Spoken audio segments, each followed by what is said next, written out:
Hi, నేను మీ వెంకట్. నా వీడియోలో ఉండగా మెకానిక్ ఎందుకు దండగా పార్ట్ 2కి మీ అందరికీ స్వాగతం.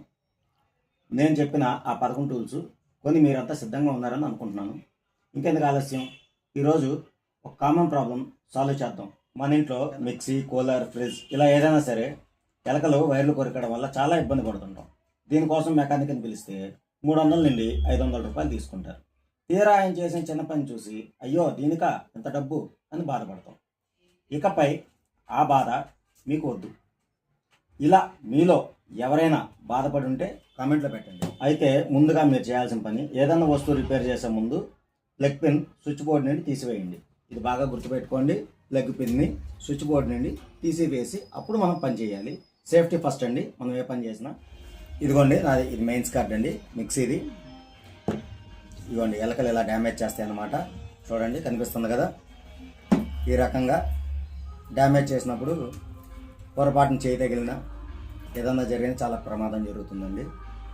అయితే ముందుగా ఇలా ఎలకలు డ్యామేజ్ చేసిన వైర్కి మన దగ్గర ఉన్న కటింగ్ వైర్ తీసుకొని, మీకు ఆల్రెడీ నేను చూసి చెప్పాను కదండి, దాంట్లో కటింగ్ వైర్ గురించి కూడా చెప్పాను.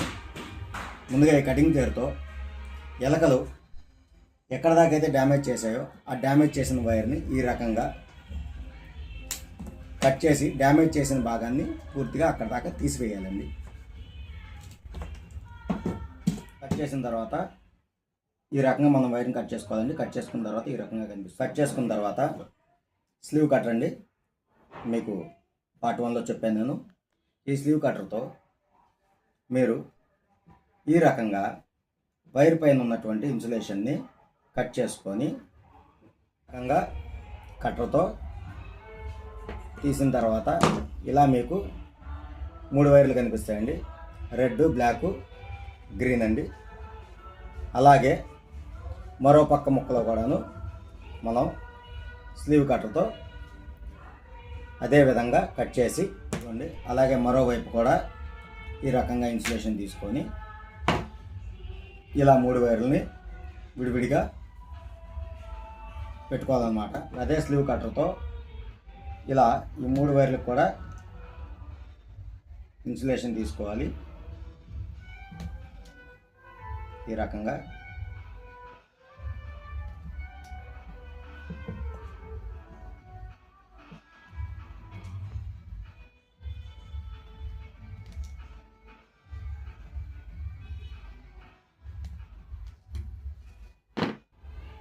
ఇన్సులేషన్ తీసుకున్న తర్వాత ఈ రకంగా ఈ 2 ముక్కల్ని ఏ రంగుకి ఆ రంగు అండి. ఇప్పుడు రెడ్ వైరు రెడ్కి ఈ రకంగా పెట్టి మనం ఇలా మెలివేసుకోండి. జాయింట్లో చాలా రకాలు ఉన్నాయండి. ఇది కామన్ జాయింట్ అనమాట. ప్రతి ఒక్కరూ ఈజీగా చేయగలిగే జాయింట్ అనమాట. అయితే ముందుగా నేను బేసిక్ జాయింటే మీకు నేర్పిస్తున్నానండి.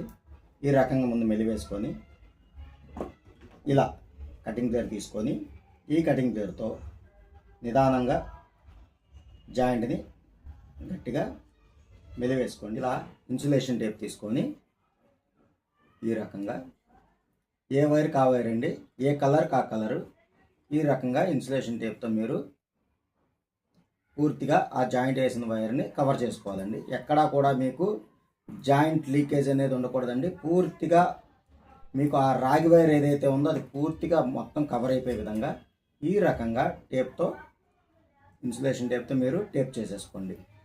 ఇలా నేను చూపిస్తున్నాను కదండి. ఈ రకంగా మీరు కొంచెం ఎక్కువే వేసుకోండి టేపు. ఎందుకంటే ఎలక్ట్రీషియన్ అంటే వాళ్ళకి తెలుసు ఎలా వేయాలి ఏంటి అనేది. ఇప్పుడు మీరు మీ సొంతగా చేసుకున్నారు కాబట్టి కొంచెం టేప్ ఎక్కువ వేసుకున్నందువల్ల ప్రాబ్లం లేదండి, ఇంకా మంచిగా జరుగుతుంది. ఈ రకంగా మొత్తం టేప్ వేసుకున్నాక కట్ చేసుకొని చూడండి. ఇదిగోండి ఈ రకంగా ఇలా ఏ వైర్కి ఆ వైరు జాయింట్ వేసుకోవాలండి. అలాగా 3 రంగులు, ఏ రంగుకి ఆ రంగు. మనం ఇందాక రెడ్ వైర్ జాయింట్ వేసామండి. ఇప్పుడు గ్రీన్ కలర్ ఇది. ఇలా గ్రీన్ కలర్ కూడా ముందుగా చేత్తో ఇలా మెలివేసి కటింగ్ ప్లేర్ తీసుకొని ఈ రకంగా గట్టిగా మెలివేసిన తర్వాత ఇలా విడిగా పెట్టుకొని 3 వైర్లని జాయింట్ వేసుకోవాలండి. టేప్ మాత్రం ఎక్కడా కూడాను జాయింట్ లీకేజ్ అనేది లేకుండా ప్రాపర్గా టేప్ మాత్రం పూర్తిగా జాయింట్ అంతా కవర్ అయ్యేలాగా టేప్ చేసుకోవాలండి.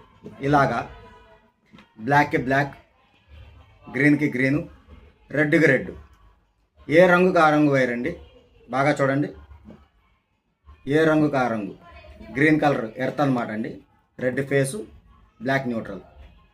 ఇలా ఏ రంగు ఆ రంగు వైర్లు మీరు జాయింట్ వేసుకుంటే మళ్ళీ మీరు మీ వస్తువుని యథావిధంగా పనిచేసేలా చేసుకోవచ్చు అనమాట. చాలామంది అంటుంటారండి, ఇలా జాయింట్ వేస్తే మన వస్తువులు పాడవుతాయి, వైర్లు జాయింట్ వేయకూడదు, కొత్త వైర్ వేసుకోవాలి, ఎన్ని ఒట్టి అపోహలండి.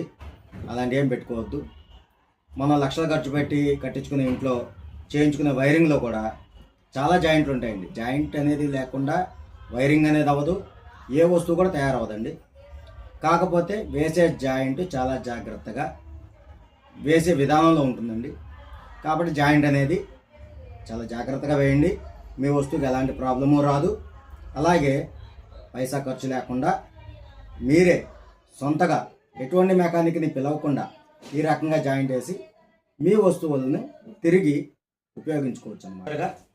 రూపాయి ఖర్చు లేకుండా మీ సమస్య ఎలా తీరిందో, మీ ఇంట్లో ఏమేమి ప్రాబ్లమ్స్ ఉన్నాయో కింద కామెంట్ చేయండి. అలాగే నా పార్ట్ 1 వీడియోను ఆదరించిన మీ అందరికీ ధన్యవాదాలు. ఇలాంటి మరిన్ని వీడియోల కోసం ఒక లైక్ చేసి నా ఛానల్ సబ్స్క్రైబ్ చేసుకొని బెల్ ఐకాన్ ఆన్లో పెట్టుకోండి. బాయ్.